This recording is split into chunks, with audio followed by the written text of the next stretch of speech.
the big. We're on. I let me.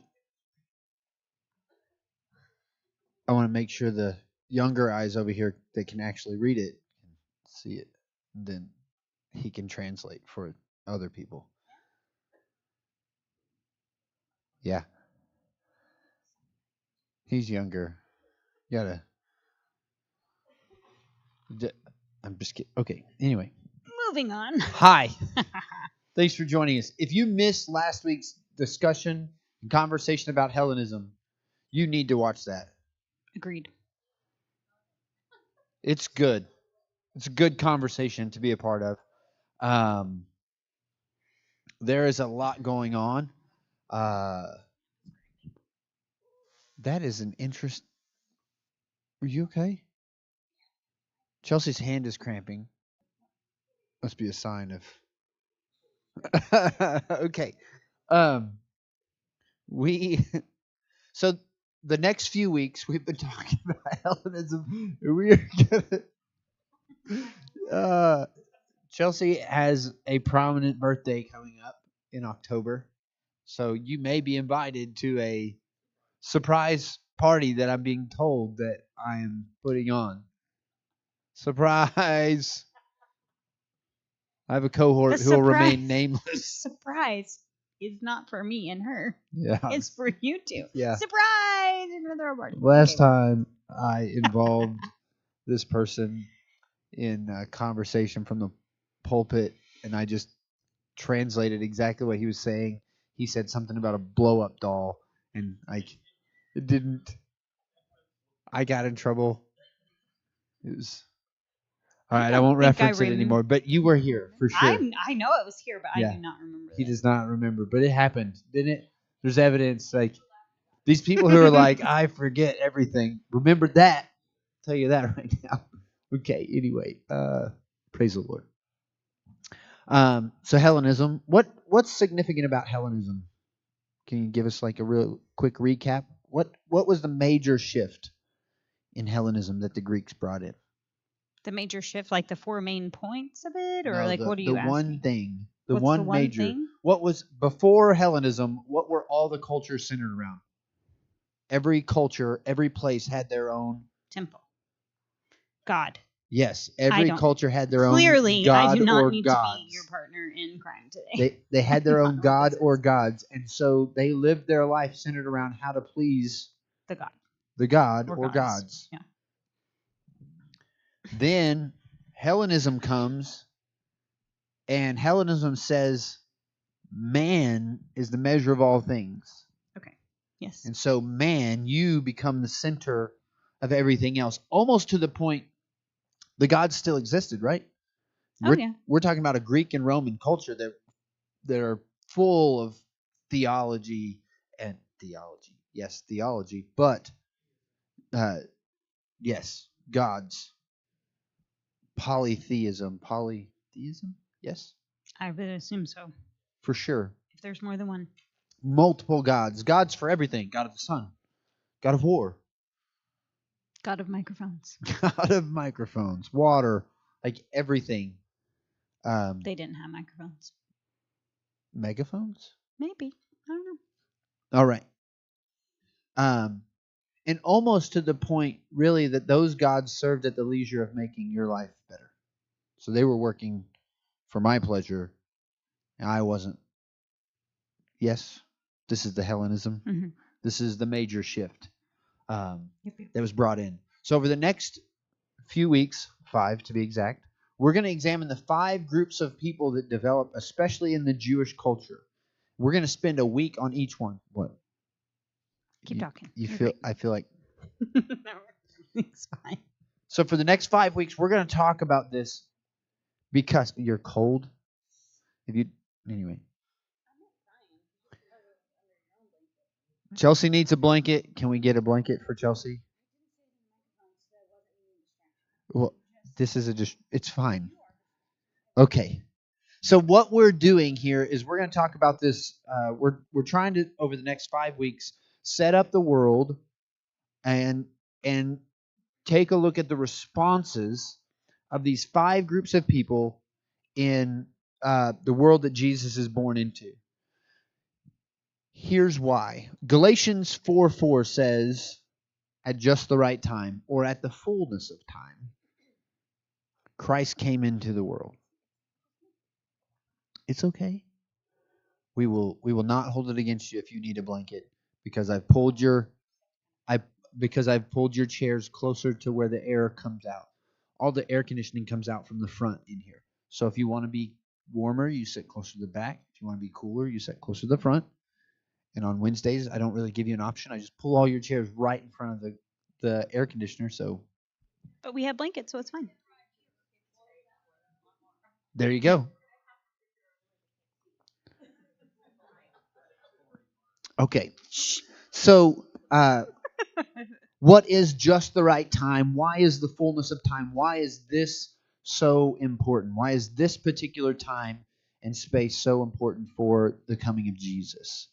And what we're going to explore is how Hellenism and this shifting tide, how it is influencing the Jewish world, how it is influencing their worship and the way that they go about living through these 5 different groups. And Jesus is going to have something to say about this. Yes? Yes. Okay, thank you. Thank you for using your microphone. Yes, Jesus is going to have something to say about this. Is there any group of people that he's going to say they're right and the rest of you need to get in line? No. He's going to correct all of them. He's even going to commend most of them. Because we so easily are going to be like, well, they're wrong because of this, and they're wrong because of this, and they're wrong because of this. The challenge is they're actually, some of the things that they do are going to bring some good things about, some access to good things. Hellenism brought us plumbing, indoor plumbing. Positive thing, yes? Very positive thing. Yeah, I would think so. Yeah. Life-changing thing. Roads. There are some good things that came from Hellenism, positive things, so it's not all bad. And we're going to look at the way these groups interact. We're going to talk about the Sadducees this week. So, growing up, you read the Bible, went to church, right? Right. This is Yes. okay. When you heard somebody read in the New Testament the Pharisees and Sadducees, did you just assume that they were the same people, like they were lumped together? Well, no, because in our Bible studies on Wednesday nights we talked about, because I was what was I? It was a missionary Baptist church, so I don't remember. Galileans and I have no idea. GMAs. I don't remember what it was called. Anyway, I was the girl version of the Galileans. Anyway, we would talk about the Pharisees and the Sadducees. Okay. And that's why I knew that that was the joke of this Pharisee. The Pharisees were something, and then the Sadducees were Sadducee.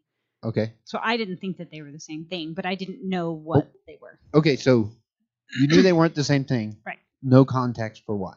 Correct. Many of us grew up thinking, we just read Pharisees and Sadducees. A lot of times they're just lumped together in the same, and we're like, they're like the same people. But why wouldn't they be called the same thing? Why would they be this and this? That is a great question. If they were the same thing. And we're going to explore that. Hopefully, by the time we're done today, you'll understand much more who the Sadducees are. And in a couple weeks, when we cover the Pharisees, you'll understand how different they are. They you know a little bit of the conversation we're going to have today, and we've had a conversation about the Pharisees and had that conversation with the kids. Would you say that they are about as different as maybe Democrats and Republicans right now? Yes. It's like they both honor and serve one thing, but they do it in completely different ways. Yeah, very different ways. And their response to Hellenism is really on 2 different ends of the spectrum. Right. And we're going to talk about that in a couple weeks, so something to look forward to. Did all the Jews kill Jesus? Were the Pharisees part of the group that had Jesus killed? No. Is there a specific person that had the most influence in having Jesus killed? Yes. Isn't there? Yeah, there is.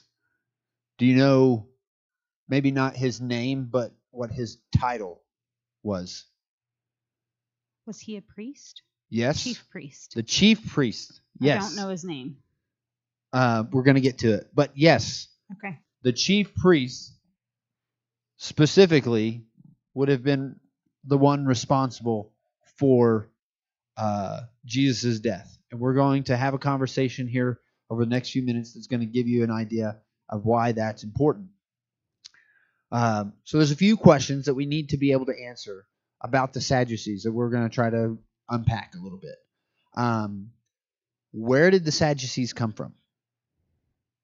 We want to talk about what part did they play in the life of Jesus and in the world, and how did they interact with Rome, and specifically we want to know kind of how they interacted with Hellenism and why this is important. And we want to deal with this process because it's going to set the stage for why Jesus is here at this particular time. Why is this particular time considered, as Galatians says, the fullness of time, or at the right time? So tell me about David, King David. Right. We're going to go back way back. Okay, King David becomes king. When David becomes king, where is the Ark of the Covenant? I don't know, because he builds a temple for it, right? Yes. But where is it? I don't know. What is something that we have talked about? Like, what does David do early on in his reign? He sends they go and fight, right? They go and fight the Philistines. It was in somebody's house. And it was at somebody's house. Yeah. And they pick it up to carry it. But it was heavy, so they brought a cart, right? And they put it on the cart, right, and they're rolling it, and it stumbles, and the guy reaches up and touches it, and he dies. Yeah. And they were like, stop everything that we're doing. It's going to stay right here until we figure out the right way to do it. And they go and study the law and figure out the right way to do it and build all the instruments so that the priests carry it a few years later, pick it up and carry it back. Real quick. Yeah. Is it not just like a man to not have read the instructions first? Well, he was very... And somebody dies. He was very... Oh. That's not always what happens, but somebody gets hurt. Oh, maybe I should have read the instructions. This is why I don't shop at IKEA, among other reasons. Because I bought a bookshelf and it turned into a lamp. I'm not sure. What is happening? Let me go back and read the instructions. Yeah. I didn't know shelves came with light bulbs, but here we are. So, anyway. I was just teasing about that. But it feels like that. You know, you would think that they would check that out first before they... Sorry. So... go treating it all willy-nilly. So they bring it back into town. Mm-hmm. What does David do? Takes off his outer garment. He's dancing. Dancing. He's undignified. Yeah. And I'll get even more undignified than this. His wife, Michal, who's a daughter of Saul. Anyway, whole story. So what we get historically is that the priesthood had fallen apart. Who was the first chief priest? Do you know? They made him this whole ornate breastplate with 12 gemstones and a big turban to wear. They did. In the wilderness, they did. Aaron? Aaron was the first chief priest. Matter of fact... The brother of Moses, Aaron? Yeah. Matter of fact, in Chronicles, when it talks about David and gathering, he gathers, when he does the census and gathers all the leaders of the tribes, interesting to note, it lists off all the leaders of the tribes, and it lists off a tribe, the tribe of Levi, and it has a leader, and then it says the tribe of Aaron, which is not a tribe, and it lists off a person. Now, about this time in history, when they're trying to piece back together the priesthood, because it's kind of fallen into disarray and they've lost a lineage, and they're trying to they brought the Ark of the Covenant, which represents what? Oh my gosh. Sorry. The Ark of the Covenant represents what? The presence of God. The presence of God. So they brought the presence of God back into Jerusalem, and they've put it in the tabernacle, which is a tent. Yes. Okay. And David wants to build a temple. He wants to build a permanent house for God. Well, because he looks at his house and He's got this ornate house, and Yeah. then he looks and it's just in a tent. And so part of this process of getting the space back is reestablishing the priesthood. Because, well, there's a specific group of people that's supposed to carry this thing. And so they're going through this process, and they find this lineage of Aaron, and they come down to two people, Abiathar and Zadok. Oh, boy. And how do you think they decided which one of these two people were going to serve as chief priests? They cast lots. They cast lots. Oh, I was They just did. guessing. They That's a real thing. drew straws, and Zadok got the long straw. So in the leadership of the tribe of Aaron, which would be the family of the chief priest, we get the family of Zadok. So what would be multiple Zadok? What would that be called? How would you say that in Hebrew? Zadokim. Zadokim. Very good. Me. So the I Zadokim remembered. would be this family, this growing family, this group of people. You need a Snuggie? Oh, my word. Anyway. Nicholas has one of those that he won after prom, like the jacket sweater things, like this big. It's like a Snuggie. It is. Okay. It's amazing. Zadokim is how you would say that. How would that would be in the Aramaic or Jewish tongue? How would you say that in English? Sadducee. Sadducees. That is the English translation of the term Zadokim, which means the family of Zadok, the family of the high priest, the chief priest. So, some early in your Gospels, you're going to see the term chief priests and teachers of the law. Are they the same people? No. Who would be the chief priests? Who would be the family of the chief priests? Sadducees. That would be the Sadducees. The teachers of the law would be the Pharisees. It would be other people. Or other people. Yeah. So this is where the family of Zadok takes its role as the family of the chief priest. Now, things don't go well, right? From David and Solomon's time. Oh, it's like when? I don't Things don't go well. No, They end never. up not in town anymore. Temple's destroyed. They have to rebuild it. Get it rebuilt. What did we talk about last week? The fall of you have the Persian Empire that grows, and King Cyrus makes what? A decree to send them back. Yeah, he brings them back. That's about 538 BC. They can start returning to Israel. Does everybody return to Israel? No. No. Because, that's too hard. Yeah, it's hard work. Maybe, what did we say, 50,000 out of 2 million? Right. Or 6 million? 6 million. 6 million. So less than 1%. You said 250,000. Eventually, yeah, the first wave was like 50,000. Eventually, it's like 250,000 out of 6 million.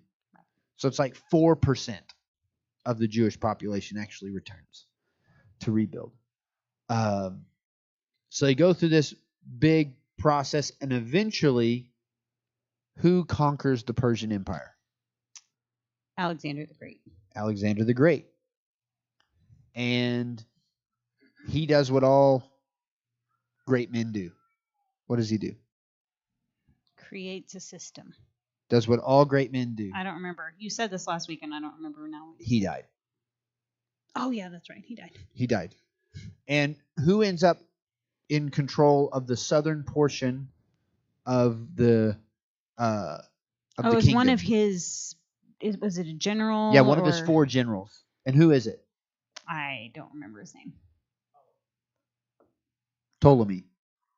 I thought he said Gollum. It's- That's what I heard, and I'm like, that's not right. Dad. It's Ptolemy, but it's Ptolemy. Ptolemy. Ptolemy's rule. Oh, okay, yeah. So the Ptolemies, they're just going to lay Hellenism before you and let you choose it or don't choose it, but they're not going to force it on you. But then, not long, maybe what is it? It is quite a while. It's like 100 years later, 130 years later. In 198 BC, the Seleucids from the east decide they're going to conquer this area of the Greek Empire. And they do. They conquer the Greeks. They conquer the Ptolemies. And the Seleucids are militant, and you are going to live our way or else. And That lasted 31 years. And a few years into this process, they took over control of the temple. And what do? They offer a sacrifice of what? On the altar? What? Oh, a pig. Yeah. Yeah. And we get this Hasmonean revolt, which is known as Hanukkah. Hanukkah. I know this one. And the leader of these Hasmonean people, these they call it the Hasmonean dynasty, but it's really like the family of Zadok is leading this deal. The leader, his name is Judah Maccabee. Judah the Hammer. Maccabee is the hammer. So he is a Sadducee? He is not, actually. But he leads this Maccabean revolt, and they take control. What do? They do the responsible thing that every person does when you've got a family and a culture that's built around what? We talked about it 2 weeks ago, the synagogue. Oh. Their culture is now built around The law? the law, knowing the law. And they said, well, what does the law say? The law says who's supposed to lead us? Priests. The priests. Well, there are 7 families now that represent the family of Zadok. And they are given power. Complete power.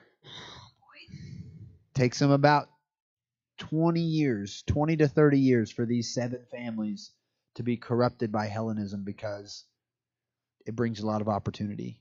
Mm-hmm. Brings a lot of influence. It brings a lot of luxury. There's a lot of really good things. A lot of really good things coming here. So these 7 families are the Hasmonean families. So we get this Hasmonean dynasty. That's 4 years long. 100. Oh, 104 That's years. 167. I just now saw that. They like, take wow, over. They're years? given power in about 167. So we're only about 2 centuries. Mm-hmm. 1 to 2 centuries before Jesus is born. And these guys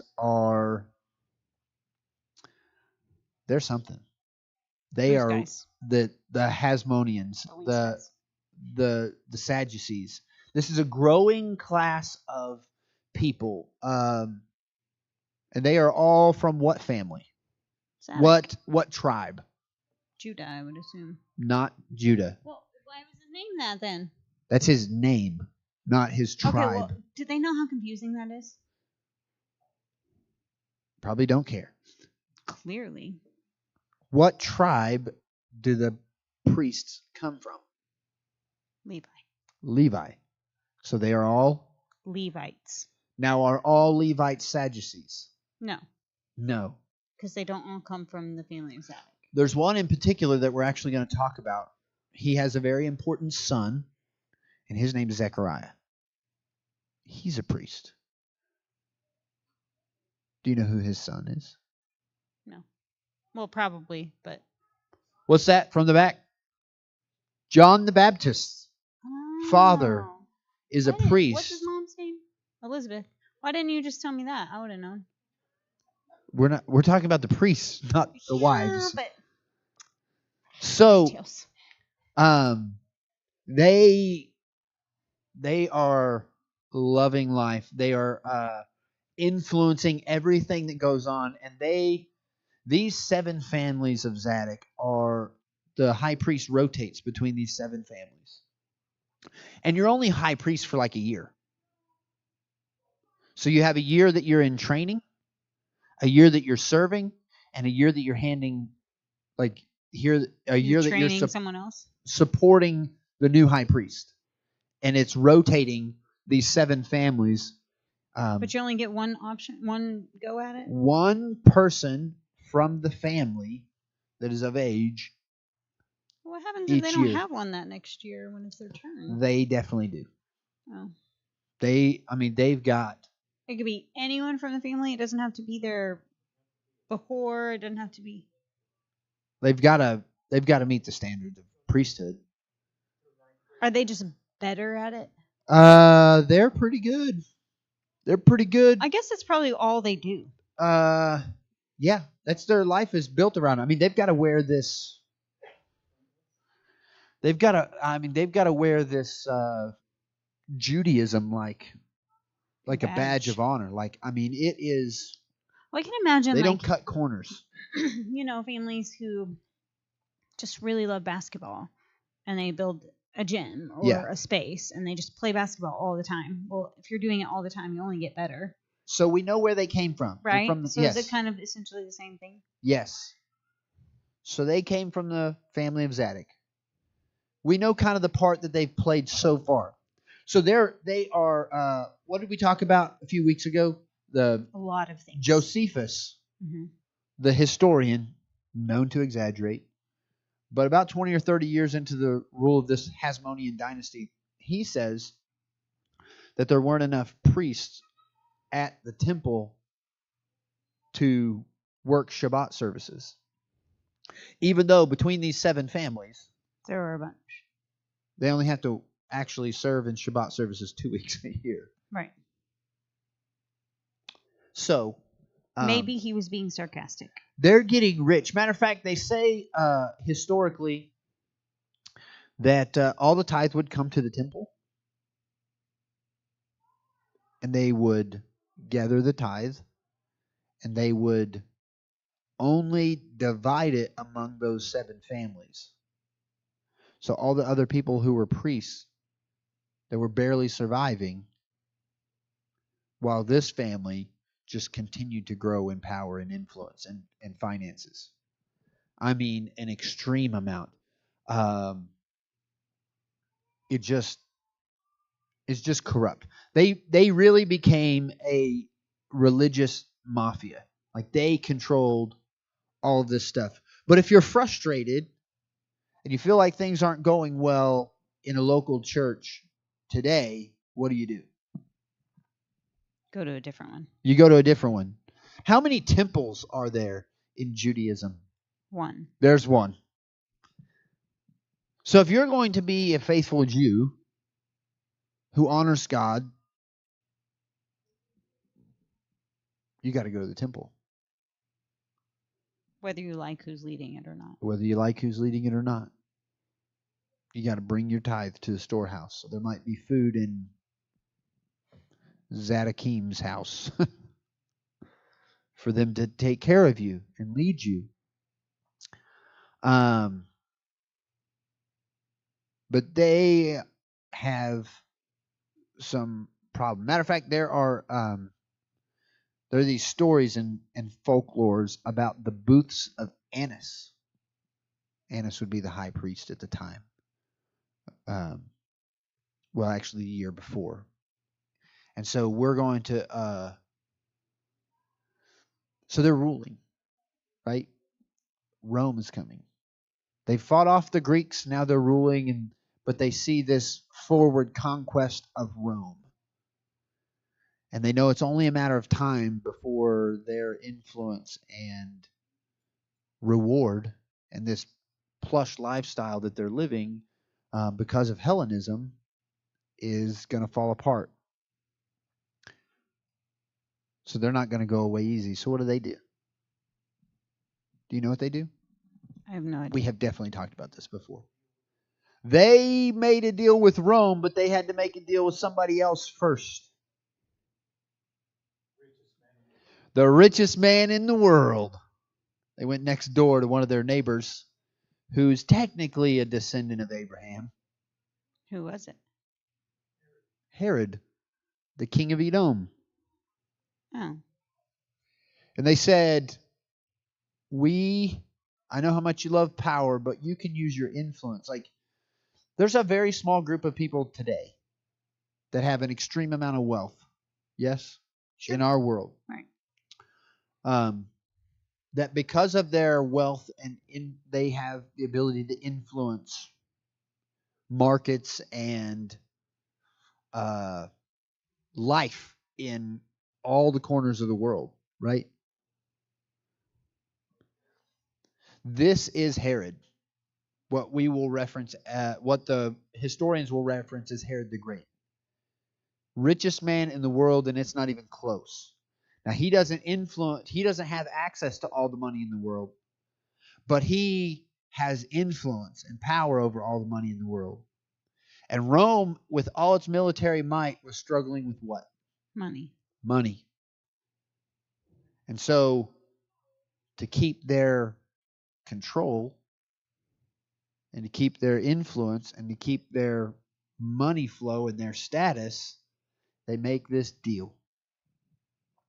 The family of Zadok, these 7 families, make a deal with Herod and say, we will name you king of the Jews, and we will move you into David's palace and give you all of this if you will leverage your money and influence with the Romans to keep us where we are. All you have to do is marry one of our daughters. So keep us as in the Sadducees where they are? Yes, the Sadducees. They didn't care about anybody else. Doesn't seem to be a major concern for them, no. And so... Because he wasn't Jewish, he had to marry a daughter? He wasn't Jewish. Is that what it was? But he married one of their daughters, so then they considered him Jewish and put him on the throne of David, even though that wasn't his spot. He didn't belong there. But it held the persecution of Rome off of the Sadducees and allowed them to continue to build up this opulent wealth to the tune of, let me just tell you about this house that many historians and archaeologists believe to be the high priestly house. It's about 300 yards from the Temple Mount. It's on this high knoll. Where it is right now today, it is underground, and it is this archaeological dig. What you find in Israel and in Jerusalem today is a lot of these archaeological digs are underground because the city is under the current city. So they have to get these zones and all these zoning permits and all this stuff. So right now there is a functioning school for kids, and underneath it they're digging it all out. And it's a house with 17 bedrooms and 21 mikvah baths. So is that like a bathroom? What is a mikvah bath? I don't know. There's a mikvah in the synagogue. It's a cleansing pool. Well, okay. Is that not just a bathtub, though? Not exactly. It's not the same. Well, you drew it in that picture. Yeah, I mean, it looks like it is a tub. Yeah, but it wasn't for the purpose of bathing. It was for ceremonial cleansing bathing. Yeah. So, like, if anything was going on, there was any type of unrighteousness that came on them. So it wasn't because they stepped in cow manure. It was because they had a heart of cow manure. Well. Yeah? I'm just clarifying. Okay, thank you. Ornate tiled floors. How do you think the rest of the people of Israel at the time were living? What do you think their floors were made of? I'm sure it was dirt. Dirt or rock. And at this time, they've got 21 dugout baths with water that runs to it. And this house actually has this big courtyard and 2 different wings. and it spans over the main road in Jerusalem that is the main thoroughfare from the city gate to the temple. So you had to walk past this house to go to the temple. I mean, it is a show. It's all a show. And this is rotated. This house of the high priest would be rotated between whoever the chief priest is that particular year, so that they could be closest to serving in the temple. Now, Herod the Great takes it another step further. He brings these 7 families together, and this priesthood has been rotating, and he says, hey, I've got a great idea. One of your families can hold the access to the high priestly, to the chief priest seat in perpetuity. Who has the best offer they can make? You're kidding me. Not at all. That's not his decision. Good luck. He's the king. You made him that. Yeah. He's the richest man in the world. Like if you don't have his influence at this point, he backs off, still holds the seat as king because you've handed it to him. And he hands you over to Rome, and they shut down your whole lifestyle. And everything changes for you. So they just have to be okay with it. Yeah. Wow. So how do they work that out? So who has the highest bid? Probably the current one. Would that not be the current one? Annas, yeah. Because he's the one that has the tithes coming in the moment. Yeah. Well, he wasn't the current one. I don't know that he was the current one at that particular time, but he was the one that offered the most and paid the most. So he becomes the guy. I guess you have to be willing to just give it all up. So until the temple is destroyed in AD 70, the family of Annas sits in the role of high priest or chief priest for almost 100 years.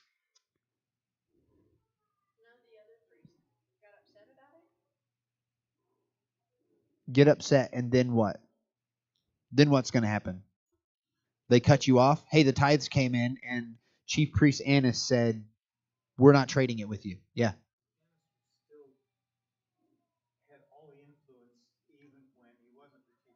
That's right. That's right.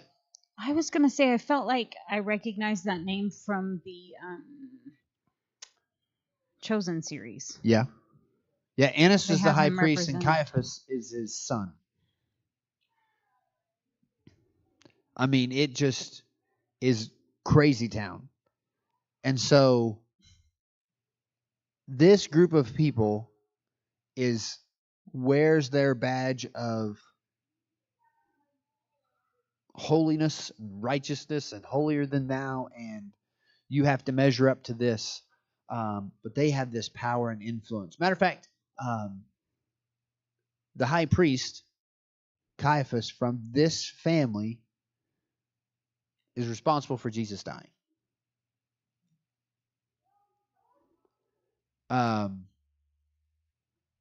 The Sadducees, by the time Jesus comes around, it is no longer a term that references just this family, but it is a term that references all of the people who are priests who agree with and sign off with this way of doing things, this way of living. And it is by and large the group at this time. So if a person was a Levite and was going to embrace their role as a priest and actually make a living at this particular time, they better sign off on and be a part of the Sadducees political group as it is, or they're going to starve. Well, they wouldn't have any influence if they didn't. Yeah, or they're going to be in some remote place serving, or like on the outskirts of town, having to commute back and forth to the temple and actually serve 30 weeks out of the year in temple to not make anything. And maybe their kid will have to end up as an adult out on the backside of the desert eating wild locusts and honey. For a random, non-specific example. Wearing a camel's fur or something. Who knows? Random, non-specific example, but true thing. Camels don't have fur. Hair. Maybe a hide. Yeah. Anyway. So we're going to continue to explore the different groups, but the Sadducees are some people would refer to maybe the modern day televangelist. They have that is their way of living, right? They make their living off of being Christianity to people. Mm-hmm. And there's a lot of good that comes from it. There's a lot of people but some of them ask you to give them millions of dollars so they have access to a jet, so they can get somewhere with the gospel faster or whatever. Yeah. Just different strange things like that. And this is nothing new. This is really the Sadducees and how they went about things. And so I feel like there's so much more that we can learn and conversations we can have. Google it. We can have so many conversations, and there's so much historical evidence surrounding this. But man, it just this is the group that is the Sadducees. And in a couple weeks, we're going to deal with the Pharisees, and we'll see why they are not the same people. But there's so much here. And so we're going to have a continued discussion, but this is the Sadducees.